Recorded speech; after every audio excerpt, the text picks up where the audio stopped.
আমার ২ ননদ। বড় ননদের বিয়ে হয়েছে আমার থেকে ৫ বছর আগে।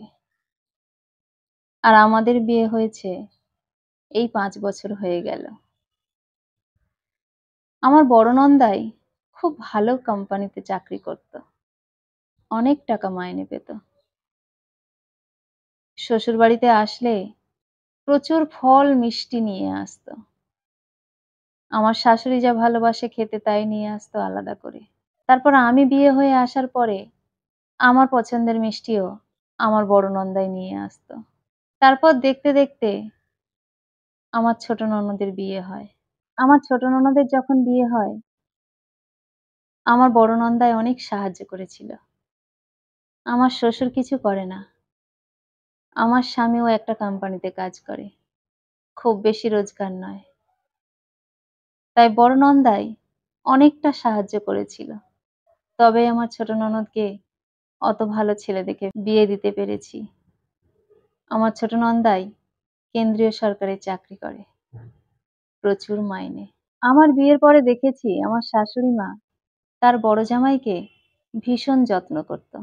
তারপর যখন ছোট মেয়ের বিয়ে হলো, আস্তে, আস্তে বড় জামাইয়ের যত্নটা একটু যেন কমে গেল। তারপর আমার বড় নন্দায়ের চাকরিটা হঠাৎ করে চলে যায়। বড় ননদের মাথায় হাত। আমাদের বাড়ি এসে দুজনে খুব কান্নাকাটি করেছিল। আমার বড় নন্দায়ের চাকরি চলে যাওয়ার খবরটা আমার ছোট ননদ পেয়েছিল।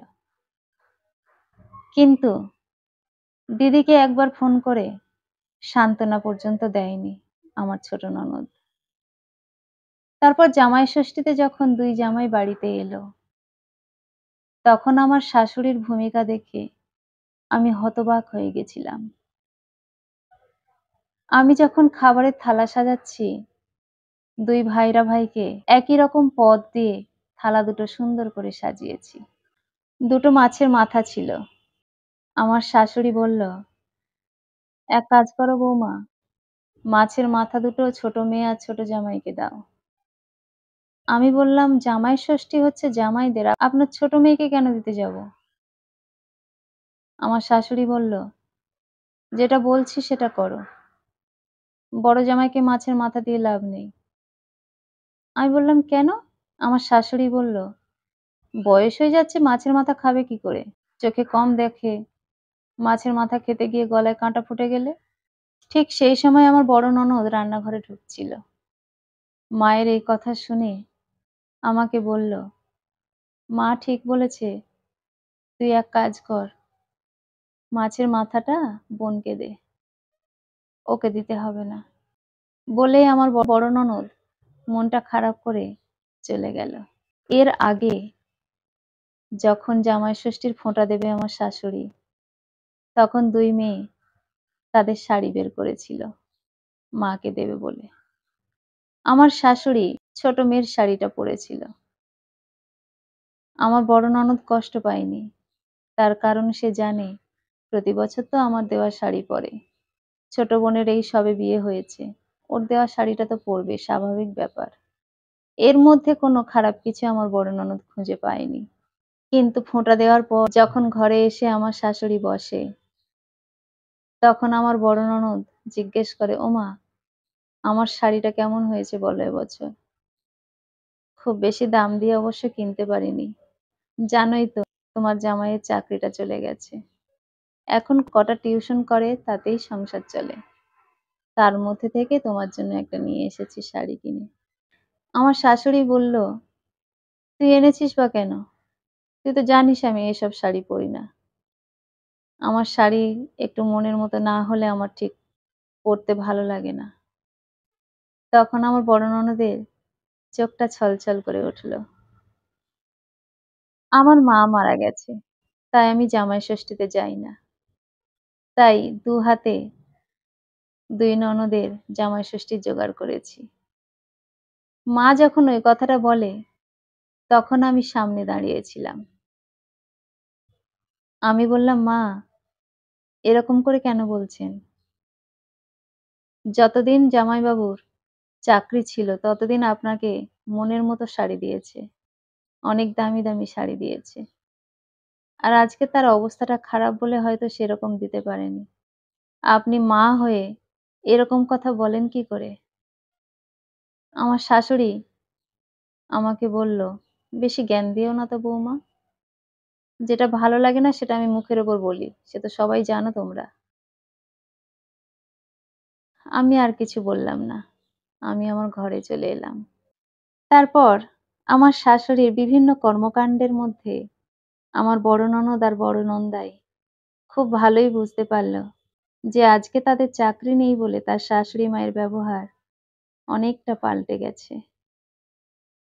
আমিও চোখের সামনে দেখলাম ছোট জামাইকে কত যত্ন করে কত কিছু খাওয়াচ্ছে। ২ জামাই যখন খেতে বসে, ছোট জামাইয়ের পাশে গিয়ে আমার শাশুড়ি মা বসেছে। বারবার তদারকি করছে, "কি লাগবে বাবা?" কিন্তু বড় জামাইয়ের কথা একবারও বলছে না। বড় জামাইয়ের পাশে বসার প্রয়োজন মনে করেনি।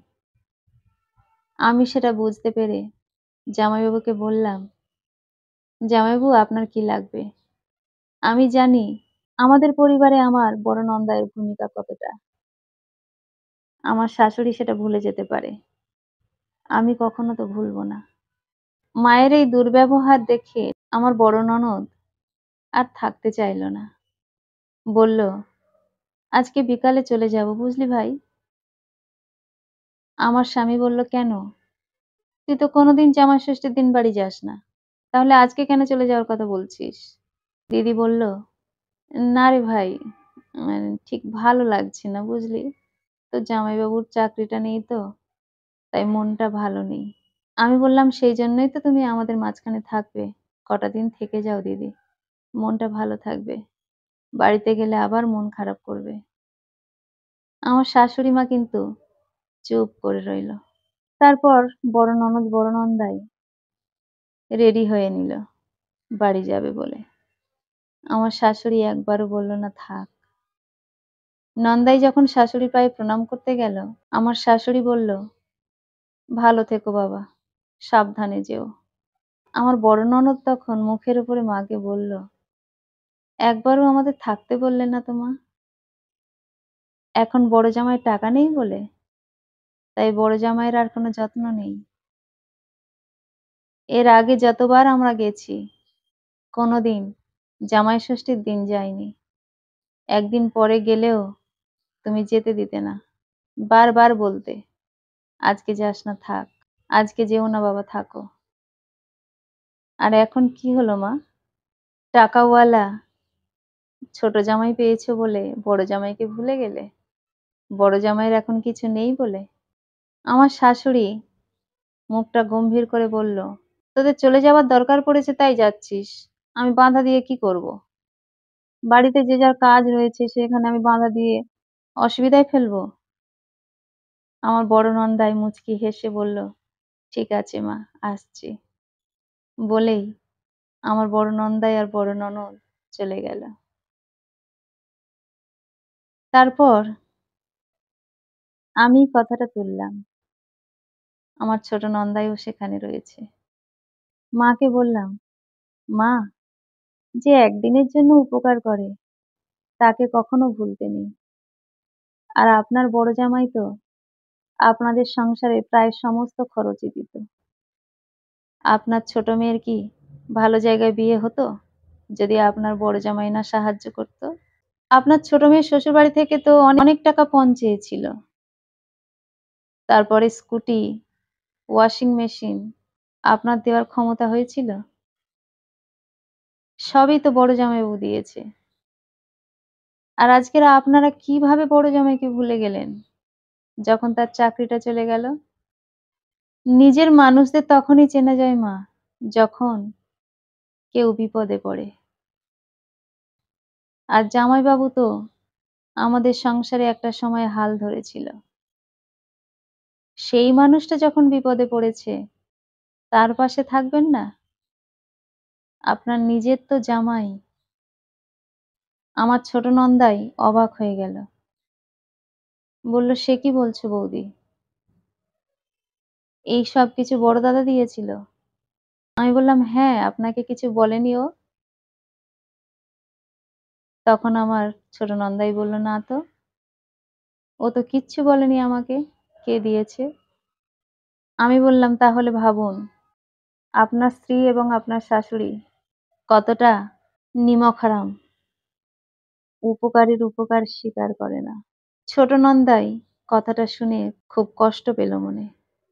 আমার ছোট নন্দাইয়ের মুখ দেখে বুঝতে পারলাম তার স্ত্রী এবং শাশুড়ির প্রতি অত্যন্ত রুষ্ট হয়েছে। তাদেরকে উদ্দেশ্য করে বলল, "কেউ উপকার করলে সেই উপকার কখনো ভুলতে নেই। আজকের তার এইরকম পরিস্থিতি সেটা আমিও জানতাম না। কারণ আমাকে জানানো হয়নি। আমি তো সবে এই বাড়িতে এসেছি। কয়েক মাস হলো আমার বিয়ে হয়েছে। এই বাড়ির খবরাখবর আমি কি করে জানবো বলো বৌদি? যার মাধ্যমে জানবো সে তো আমাকে জানায়নি। এতটা নিমকহারাম মানুষ কি করে হতে পারে?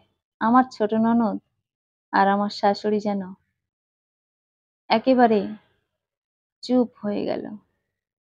আমাদের সবাইয়ের কথা শুনে নিজেদের পাপটা অনুভব করতে লাগলো। যারা পয়সা ছাড়া কিছু চেনে না, তাদের মন আছে বলে আমার মনে হয় না। কলমে ও কণ্ঠে সোমা।